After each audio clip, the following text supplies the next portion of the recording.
اور آج بھی کرتے رہیں گے۔ میرے عزیز دوستوں اور بزرگوں، اگر اسد الدین اویسی نے کچھ سیاست سیکھی تو اللہ کا فضل و کرم ہے۔ میں آج بھی اللہ کی بارگاہ میں دعا کرتا ہوں کہ اللہ مجھے سیاست نہیں معلوم، مجھے سیاست کے وہ نشیب و فراز و پرپیش باتیں نہیں معلوم، اللہ تو مجھ پر کرم کر دے۔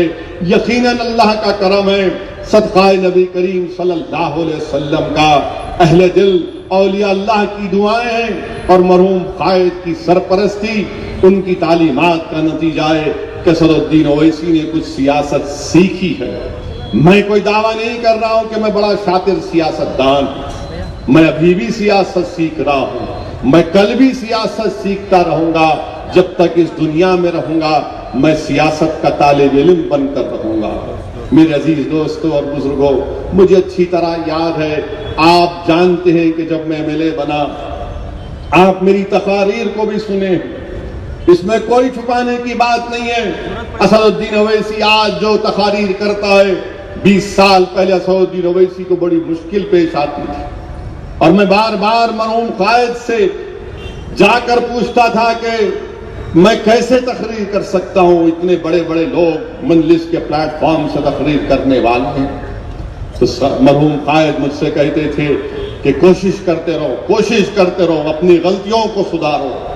میرے بھائی، میری زندگی کا اب تک کا جو چھوٹا سا سیاسی سفر رہا، مجھے اچھی طرح یاد ہے کہ MLA بننے کے بعد کریم نگر میں ہمارے اس زمانے کے صدر ایک حبیب صاحب ہوا کرتے تھے، ایک مجلس کا جلسہ تھا، مجھے کہا گیا کہ وہاں پر جاؤ، اور میں راستے میں گیا، گاڑی خراب ہو گئی، واپس آ گیا، اور حبیب صاحب کو وہ زمانے میں فون کر کے بتا دیے کہ بھائی میں نہیں آ سکتا، میری گاڑی خراب ہو چکی ہے۔ مرحوم قائد جب مجھے گھر میں دیکھے، مجھ سے پوچھا کیا ہوا، کریم نگر نہیں گئے؟ میں نے کہا کہ یہ گاڑی خراب ہو گئی۔ تو سالار نے مجھ سے بلا کر کہا کہ تمہارے پاس MLA کا شناختی کارڈ ہے؟ میں نے کہا لے کے آؤ، میں گیا، جا کر لایا۔ بولے کہ تم اس کو لو اور سیدھا جو ہے، یا تو تم آپ کے جبلی بس سٹینڈ پہ چلے جاؤ، یا سکندرآباد کے بس سٹینڈ پہ جا کر فلاں بس ملتی ہے اس میں بیٹھ کر چلے جاؤ، یا تم آٹو میں ٹینک بنڈ پر جاؤ، وہاں پر اس جانب جو ایکسپریس بس جاتی ہے اس میں بیٹھ جاؤ، کریم نگر تم پہنچ جاؤ۔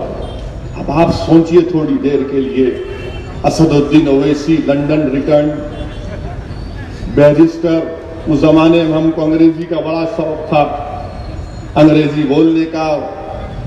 میں بولا یہ کیا کہہ رہے ہیں، بس میں جاؤ؟ بولے ہاں بس میں جاؤ۔ یہاں سے کیسے جاؤں ٹینک بنڈ؟ بولے یہاں سے تم، وہ ہمارے گھر کے سامنے 6 نمبر بس تھی، بولے اس میں بیٹھ جاؤ، آٹو میں چلے جاؤ۔ میں تعجب کیا، بولے لو 50 روپے اس زمانے بڑی بات تھی، آٹو میں جاؤ۔ میں گیا، ٹینک بنڈ کے اوپر بس رکی ایک، اور بس میں بیٹھ کر ہم کریم نگر کا سفر کیے۔ اور سالار نے مجھ سے کہا دیکھو MLA کی سیٹ جو ہے وہ ڈرائیور کے بازو رہتی، اچھا لمبا پیر کر کے تم بیٹھ جاؤ، آرام سے پہنچ جائے۔ ہم جا کر بیٹھے، آپ یقین مانیے کہ ڈرائیور تو بیچارہ ہمارا کوئی، یہی ہمارے یا خود پورے کے کوئی ڈرائیور صاحب تھے، وہ گاڑی روک کے بولے آپ بیٹھو بیٹھو صاحب بیٹھ جاؤ۔ اب میں وہاں پر بیٹھا، انجن میرے بیچ میں اور سیٹ کے بازو بیٹھ کر کریم نگر کا سفر طے ہوا۔ میرے عزیز دوستوں اور بزرگوں، پہلی مرتبہ گیا، واپسی میں بھی ایسی آنا پڑا مجھے، وہی ٹینک بنڈ پر صبح صبح بس رکی، اس کے بعد میں گھر کو واپس آیا۔ تو دوسرے دن دارالسلام میں، کیونکہ اس وقت ایک نفاق کی کیفیت تھی حیدرآباد میں، اور وہ آپ جانتے ہیں کہ کیسے حالات تھے، مرحوم قائد نے مجھ سے کہا کہ دیکھو میں تم کو بتانا چاہ رہا ہوں، یہ جماعت کے کام کے لیے تم کو اس طرح کے سفر کرنا پڑے گا، تم گاڑی کے محتاج نہیں رہنا۔ مجلس اتحاد المسلمین کا اگر کہیں پر بھی جلسہ ہو اور اگر آپ کسی کو وقت دے دیتے ہیں تو آپ کو جانا پڑے گا۔ میرے بھائی، اگر آج بھی اگر مجھ میں تھوڑی سی قابلیت ہے، وہ صرف اللہ کا کرم ہے، میرے مرحوم قائد کی دعا۔ یعنی جوڑوں کا درد، sex problems, leucorrhoea, liver disorders, jaundice, kidney stone, kidney fail, hair fall یا کوئی بھی جنرل امراض کا کمپلیٹ کیور ٹریٹمنٹ کر رہے ہیں۔